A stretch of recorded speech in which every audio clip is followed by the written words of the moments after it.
with your I answer. continue? Are you done? Yes, proceed. Yeah. And that's why I instructed my wife to send the money to my son, Dennis, so that we can continue with other processes.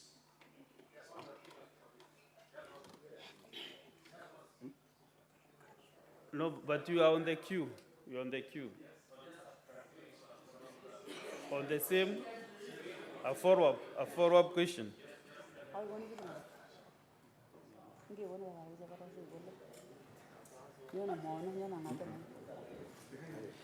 Just one clarification, Speaker, so that we don't lose that trail of thought, because the witness says that the wife could not send the money to the deputy governor because the wife didn't have the number. But I also recall that he has said that Dennis himself did not also have the number of the deputy governor. So he had also to send the number to Dennis. Why was it then difficult for him not to send to, it was easy to send to Dennis and very difficult to send to the wife? So just that one. Senator Medu, are you asking me or the witness?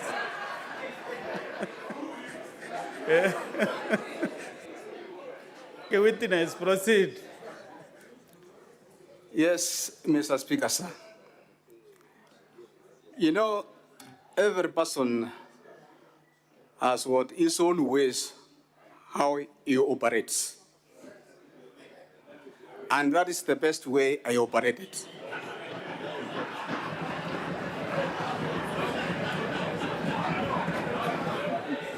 Okay, thank you. Let us, Senator, order, senators, order, senators. Next is Senator Cheptumo William.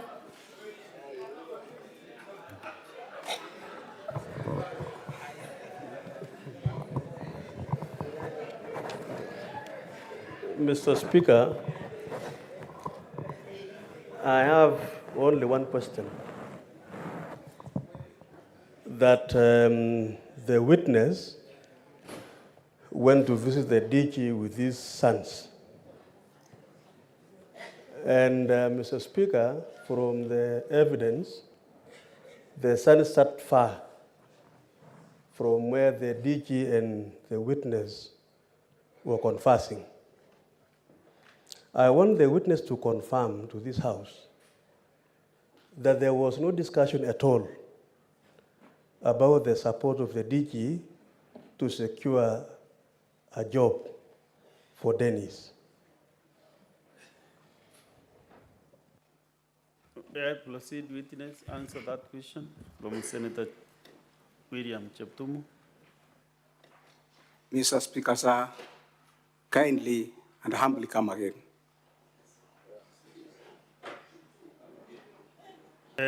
Senator Cheptumo, frame your question in a way that you think you can understand faster. Okay, Mr. Speaker. Okay, let me say, Mr. Speaker, but the question I want to I want to ask the witness is that yesterday, Dennis confirmed that he accompanied him to the DG's house. And today again, the witness confirmed that he visited the deputy governor with his sons. And confirms that the sons were sitting far from the two, that is the deputy governor and him. My question to the witness is to confirm to this House that you did not discuss anything about the support of the deputy governor to secure your son, Dennis, employment in the county government. Is that clear now? I believe so. Very clear, Mr. Speaker, sir. In our social discussions, including the refund of the 500,000 and a request, like any other person, that my son had applied for the job of husband, the commercial manager, I just conversed with the DG about the same issue.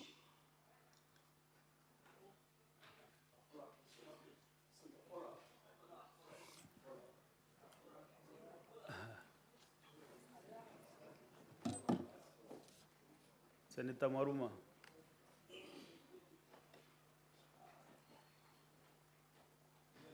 Thank you, Mr. Speaker. It's just about the visit of Mr. Misati and the sons to the DG. Yesterday, I thought that the sons were kept away from the DG and Mr. Misati because the sons were not familiar with the DG. But when Mr. Misati was answering the question by Senator Mboa, he said that my sons are familiar to the DG. So my question would be, why were the sons kept away from the discussion between Mr. Misati and the DG, and yet they're familiar? What were they cooking? What are they asking? Thank you, Chair. And senators, I can see a trend that some of the senators are trying to jump the queue. Doing a follow-up of the question, that is, you are now becoming more technical, but you can answer that one. Answer that question. Mr. Speaker, sir, the senator has said that yesterday my son Dennis indicated that there is no familiarity with the deputy governor. And today I've said that we are very familiar with the family of Dr. Monda. And by indicating that if we were, or if we are familiar, why was it that I was seated far from my own sons if there was anything cooking? Mr. Speaker, sir, I beg and to say there are some things when you have got some discussions, you cannot include your sons. And there was nothing was cooking. Okay, Senator Sige, again. Thank you, Speaker. My first question to the witness is, there's a lot of information that differs from the affidavit you gave under oath then with the information that you're giving under oath today. So my first question is, were you lying then or are you lying now? My second question is, in the evidence you gave about the transaction on the 28th of last year, the 28th of May, you say that the reason your wife sent the money to your son is so that Dennis can run to an M-Pesa point and withdraw because the DG requested for cash. Now, at the beginning of your testimony, when you're being introduced, your counsel asked you to tell us what you do. You said that you own an M-Pesa business. My second question is, why would you say that your son did not find any M-Pesa branches open to withdraw the cash, and that's why he sent it through the phone, when you own your own M-Pesa business, which you could have withdrawn from there through your son? And my last question is, Mr. Speaker, I want the witness to agree with me that the DG has higher financial capacity than he has for several years within their friendship. He has earned more than Mr. Joseph.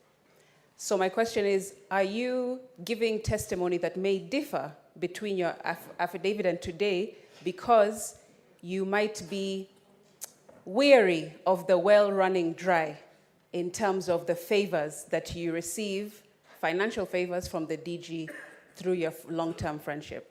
Thank you. Thank you. Mr. Witness. Okay.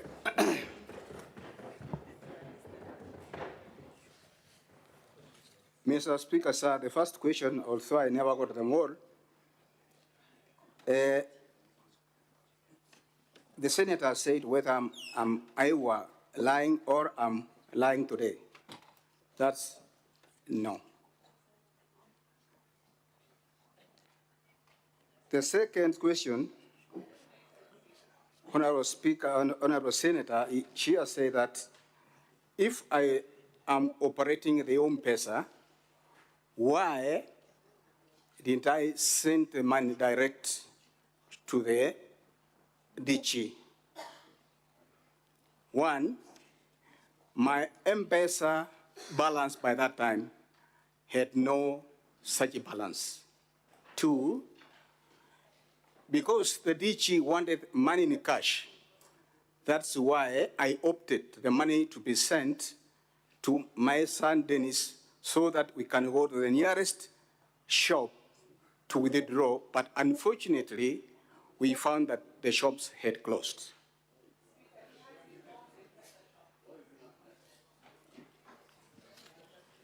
Have you answered the 3 questions? The third one, it went out of my, the third one, please. Speaker, the third question that I asked is for the witness to agree that the DG has more financial capacity in terms of earnings and has had so for a long time in their friendship.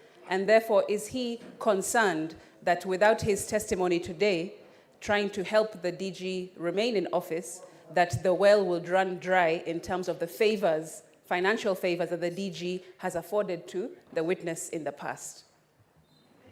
Thank Yes, you, witness. Mr. Speaker, sir. Honorable Senator, it will depend, as you are all here. It doesn't mean that when you are a senator or you are a DG, you have got a lot of money. Most people, they always operate on loans. If there is any person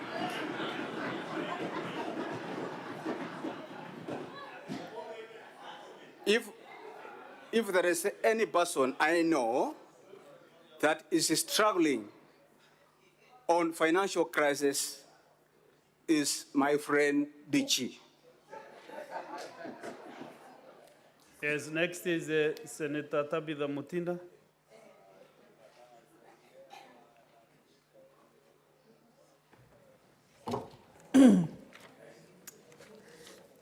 Asante Bwana Spika. Bwana Misati, Waswahili walisema ujuaye uchungu wa mwana ni mzazi.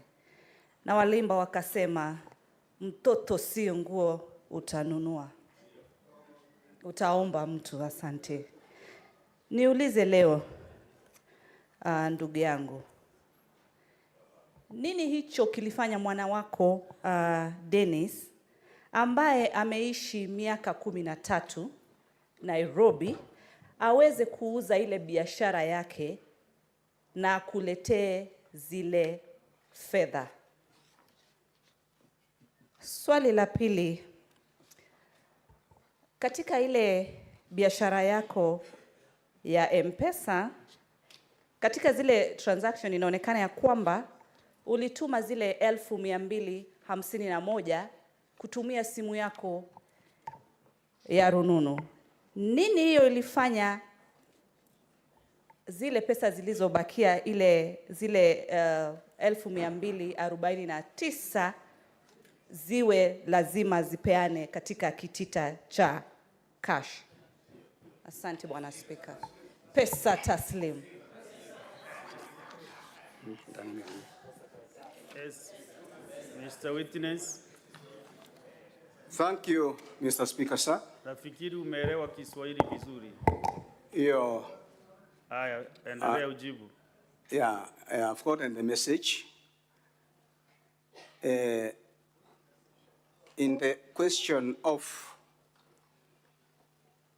amesema ya kwamba, if I cannot translate that one, the person who knows the business of the child is who? Ni mzazi. And I've indicated very clearly and stated earlier that my son has been away for the last 13 years and above. Okay? Even during that time, although there was rare communications, I used to send him some money for his upkeep, even if I don't have the documents to support that. And by saying that he sold his own saloon, as indicated, that one I can say he had no saloon. Witness, kindly answer the questions that you have been asked by this honorable senator. Within a minute, just answer the question directly without circumventing a lot of explanations. But it is just direct question. Thank you, Mr. Speaker, sir. Then, if it's alleged that he sold his goods or his saloon, where he took the money, I don't know. Question number 2. What is it? Mr. Witness, that question was never asked by the senator. Can you repeat your question for record purposes? Thank you, Mr. Speaker. Let me just use the English language and just ask Mr. Musati the reason as to why your son sold his business in Nairobi, the salon business. But I think, Mr. Speaker, he's also answering and saying the son did not have any salon business. Let me take the answer like that. And so maybe you can answer the second question, Mr. Musati. Ask it. Refresh the question, please. Yeah, my second question, Mr. Musati, was the first transaction that you sent to the DG was 251 in M-Pesa. And how comes you had to send, to give the DG cash, the 249 that your son had to run around to look for money to be able to give it cash, yet the first batch was given on M-Pesa? What was wrong in still sending the 249 via M-Pesa? And you had said that politicians do not have money. Is it the case that your good friend was looking for money from you? Thank you very much, Mr. Speaker, sir. In our discussions, when we were together with Richie, I told him that I've got some money from my account, which was, I remitted that money 70 times 3 plus 41, which came up to 251,000. In our discussion now, according to what the DG conversed to me, he told me that he needs some cash. And then that's why I instructed my wife to send it to Dennis so that we can look a way how we can encash that money from any nearest M-Pesa. Senator Muhaji Mohamed. Thank you, Mr. Speaker. I want to refer the witness to page 65 of the bundle, the DG's bundle.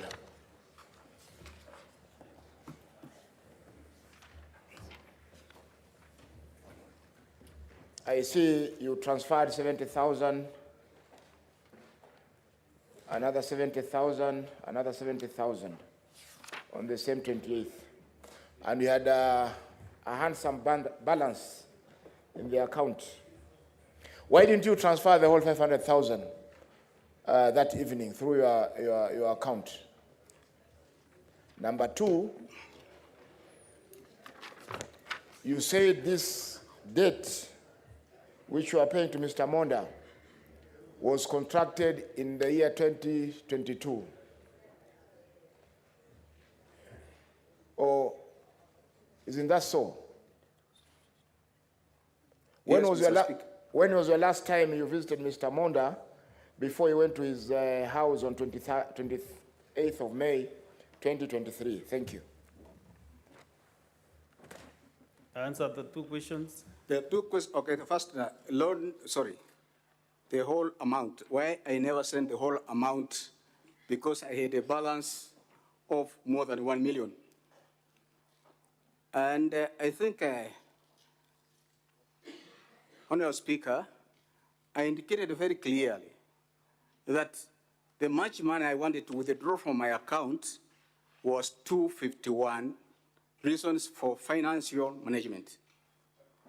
The other money, which was in my wife's M-Pesa, is the one I wanted to send to my son, then to encash it.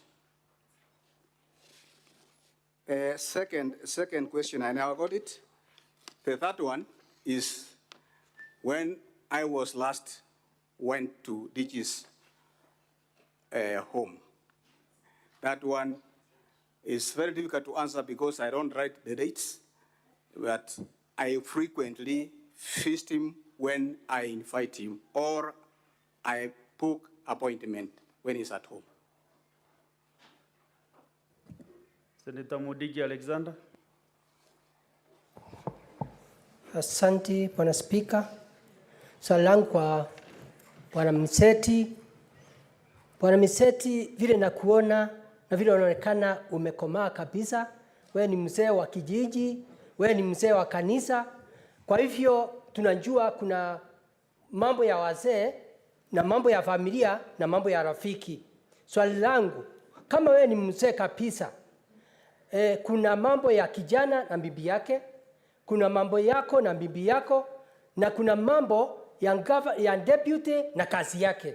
Wewe kama mzee ambaye unaweza kuunganisha watu, ndio hii mambo isikunje hapa, kwa sababu ni kesi, ni mambo ambaye ingetatuliwa hapo mbeleni nyumbani, kwa sababu ya urafiki na mambo ya familia. Ulichukua hatua gani kama wewe ni mzee? Ndio mambo isiende kwa county government na ikuje hapa mtafute ambaye hata unakumbuka Biblia inasema watu wawili waweze kutembea pamoja kama hawajakubaliana. Ndio isifike uweze kusaidia kazi ya governor, kwa sababu inaonekana kazi ya governor iko hatarini na mambo ya familia iko hatarini. Asante Bwana Speaker.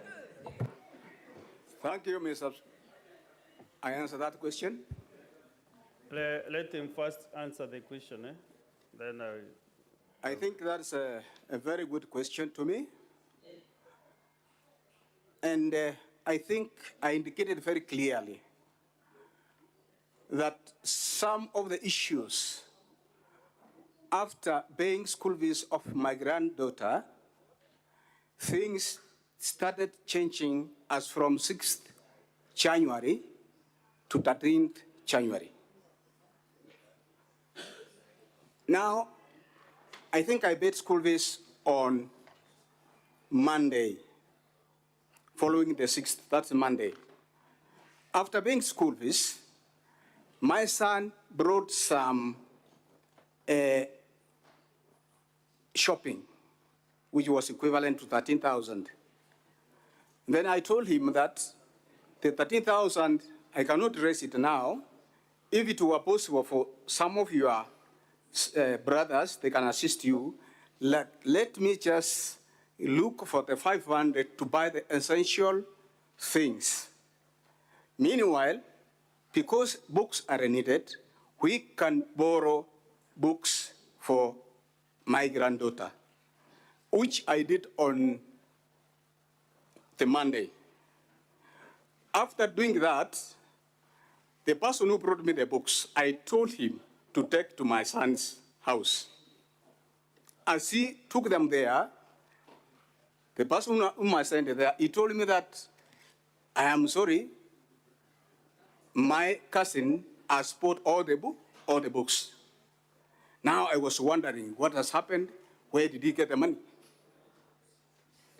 Now, after he escorted his daughter to school, he stayed only for 2 days. And within those days, from 6th to the time he disappeared, he showed like somebody who has got a lot of money. You know, when you have got money, your change of style of walking, your change of style of eating, and then I was surprised where this young man got the money from. Only to find that the boy or my son Witness, I think you have answered the question. disappeared. Yes. After he disappeared, that is why I was unable, Honorable Senator, I would have, if he would have come to me to know what he was conspiring, we should have been in the same page. Senator Kinyua, what is your point of order? Asante Bwana Spika kunipa fursa hii. Bwana Spika, hii ni nyumba ya kumbukumbu. Na tumekuwa na kikao kama hiki tukijadili mswada kama huu. Na nakumbuka ya kwamba maswali ambayo tunapaswa kuuliza Bwana Spika ni ya ufafanuzi mahali ambapo hatujaelewa vizuri. Bwana Spika, lakini maswali mengine yanayoulizwa ni kana kwamba sisi tayari tumekata kesi na mwelekeo ambayo tunataka kuuchukua. Kwa hivyo Bwana Spika, nakumbuka vizuri kwa sababu hii ni nyumba ya kumbukumbu, na spika mwenzako alisema vivyo hivyo kwamba maswali tunayouliza yanapaswa yaelekezwe kwa ufafanuzi, lakini si kuonekana kana kwamba tayari tumechukua msimamo na mwelekeo ambao tunao. Bwana Spika. Kenywa, mimi nikiwa hapa kwa hiki kiti sijasikia maswali kama hayo unasema yameulizwa. Kwa hivyo mimi vile yale maswali hawa majanji wanauliza ni yale maswali yatawasaidia kukata kauli mwisho ya hii sehemu. Now let us have Senator Ososi.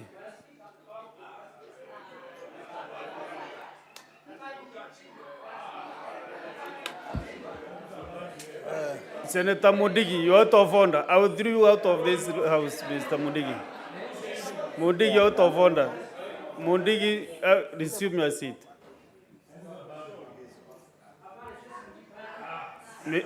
Senator Mudigi. Senator Sos. Mr. Speaker, I would like to ask the witness in his affidavit that is on page 59 of the defense. It is stated that one of the things he has said that we asked each other possible favors, and this includes favors like helping each other look out for jobs, education opportunities, and other social welfare openings for especially our children. This reference to looking for jobs, it is which jobs? Can you tell the House which jobs were you looking for your children?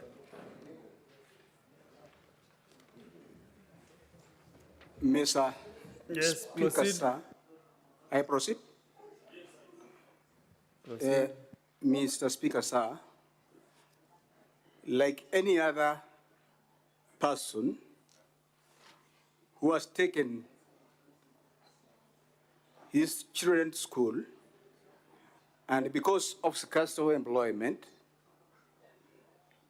is not a crime, or if it's not, because I'm not a lawyer, to discuss social life like the way of looking jobs. Number two, if you have seen that educational opportunities, I can recall when my children were in high school, others in universities, the DG and his wife, they usually came one of my fundraising for the education of my children. That one is also, I think I've answered that one. Senator Chalagay Samson. Thank you. Thank you, Mr. Speaker. Sir, mine is three questions. Mr. Misati, have you in any way are you only friends with DG or you are also business partners, number one? Number two, you have said politicians normally are financially strapped or struggle, which I agree to some extent, but some are well-oiled. Have you ever in any point, like yours truly, have you ever in any point funded any of the campaigns in the DG Monda's political career? Number two, or being part of his campaign? Number three, Mr. Speaker, in this M-Pesa sending, were you sending money to Dennis Misati out of affection, love, or you are assigning him responsibility? Because I want to know, because you are saying you are sending to him to show to him that you love him. But again, you are giving him responsibility to send the same money to the DG. And finally, are you aware of allegations of bribe of 800,000? Is it 800,000 or is it 600,000? Can you differentiate the same? Are you aware of the bribe of 800,000? Or you are only aware of 600,000? Thank you, Mr. Speaker, sir. Yes. Mr. Witness.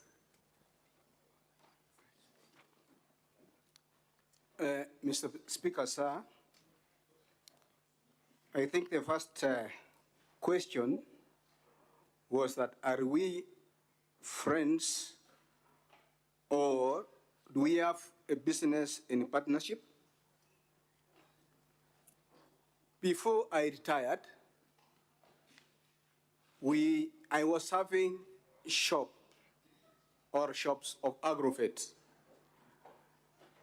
And during that time, the DG was also having a shop at Kisii. Therefore, he was supplying me with goods to sell, then I want to refund. Indeed, we are friends, but we are not partners.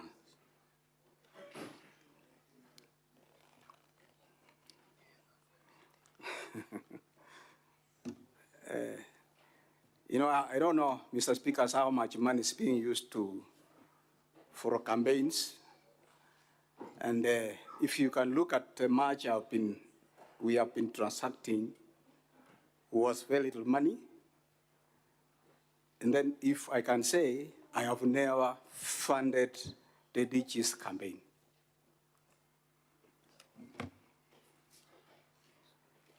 What is this? Last question. Okay, the third one, Honorable Senator, because of the language, but I can just combine it. I sent the money because of love to my son and at the same time responsibility.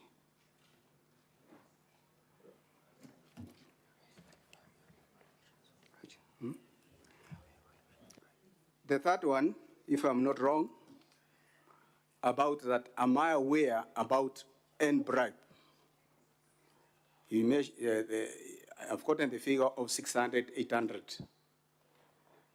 It's only that I learned this issue of bribery after the impeachment. That my son and I went to the DGs to bribe him. Opposed is the case. If I can say about the 600 and 800, the 800 I learned from after impeachment.